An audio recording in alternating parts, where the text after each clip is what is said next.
वालेकुम दोस्तों, मेरी आज की वीडियो जो है वो एक इस्लाम की ऐसी विचारधारा के बारे में है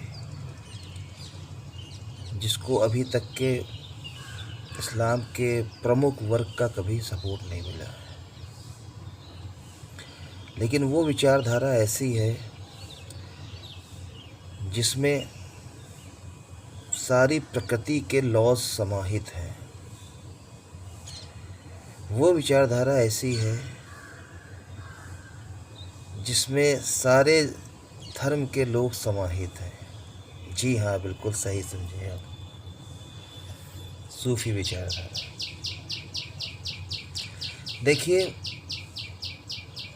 चाहे यहाँ भारत के योगी ऋषि हों या इराक से आने वाले महान सूफी संत, वो सब इस चीज़ से भली भांति परिचित थे कि हम प्रकृति के साथ में रह के, प्रकृति से निर्देश लेके, मेडिटेशन द्वारा बहुत कुछ प्राप्त कर सकते हैं।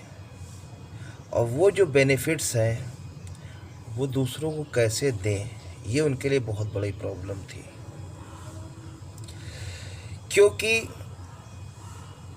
वो विचारधारा बिल्कुल अपने आप में अलग थी, अलग है अभी भी। जो पुराने हैं पाखंड से अलग, जो सूफी का पाखंड करते हैं, जो उसका कोर भी नहीं जानते। मैं इसके लिए आपको एक कहानी सुनाता हूँ। शायद उन पीर फकीर का नाम सरमस्त शाह था। एक बादशाह का बेटा मर गया,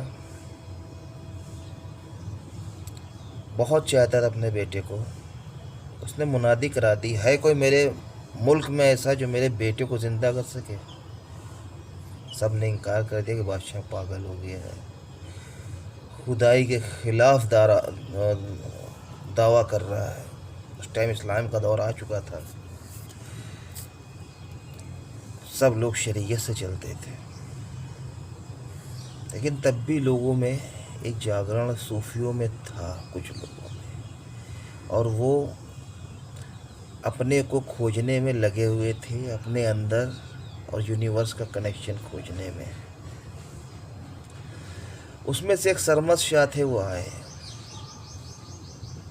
ज़बरदस्ती बुलाए गए, आ नहीं रहे थे, बुलाए गए। कहने लगे, बादशाह तूने कहा है तो मैं उसका दुआ करता हूँ, चल उठ। खुदा के हुक्म से नहीं लड़का उठा, चल उठ खुदा के हुक्म, फिर भी नहीं उठा। सब देखने लगे सरमस्त शाह के, ये तो बहुत बड़े पीर फकीर है। बादशाह कहने लगा, ये क्या?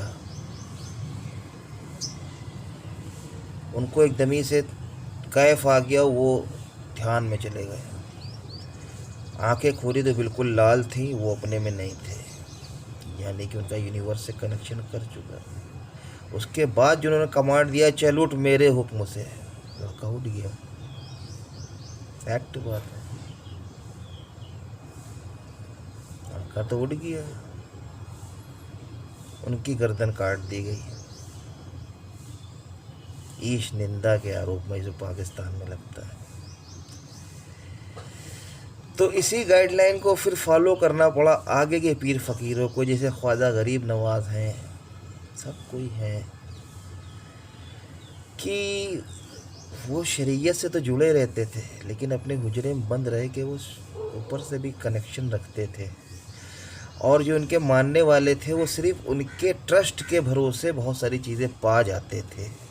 सिर्फ ट्रस्ट, भगवान पे से ट्रस्ट होता है।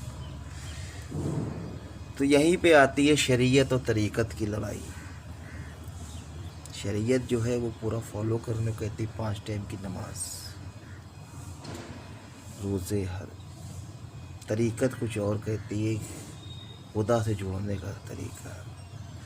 वो खुदा नहीं होता, वो प्रकृति होती है, से जुड़ जाते हैं, आपको सब चीज़ मिल जाती है। प्रेजेंटली वो चीज़ लॉ ऑफ अट्रैक्शन में है। आप प्रकृति से जुड़ते हैं और कमांड मांगते हैं, काम से होता आपके साथ अगर आपके अंदर बर्निंग डिज़ायर है। जैसा कि शाहरुख खान ने कहा है कि अगर किसी चीज़ को आप पाना चाहें तो कुदरत भी शिद्दत से चाहती कि षड्यंत्र करने लगती कि आप उसको पा लें। सेम थिंग यही है। कहने का मतलब ये है कि सूफी विचारधारा है भारत की साधु विचारधारा, जिसमें किसी धर्म की कट्टरता नहीं है। सब लोग आते हैं। भोले भाले लोगों को इतना नहीं ज्ञान होता, वो सिर्फ मज़ार पे जाते हैं, पूजने की कोशिश करते हैं। हालांकि उन लोगों ने कभी अपने को पूजने के लिए नहीं कहा। जैसे गौतम बुद्ध ने अपने को पूजने के लिए नहीं कहा था, और भी बाकी महापुरुषों ने अपने को पूजने के लिए नहीं कहा था।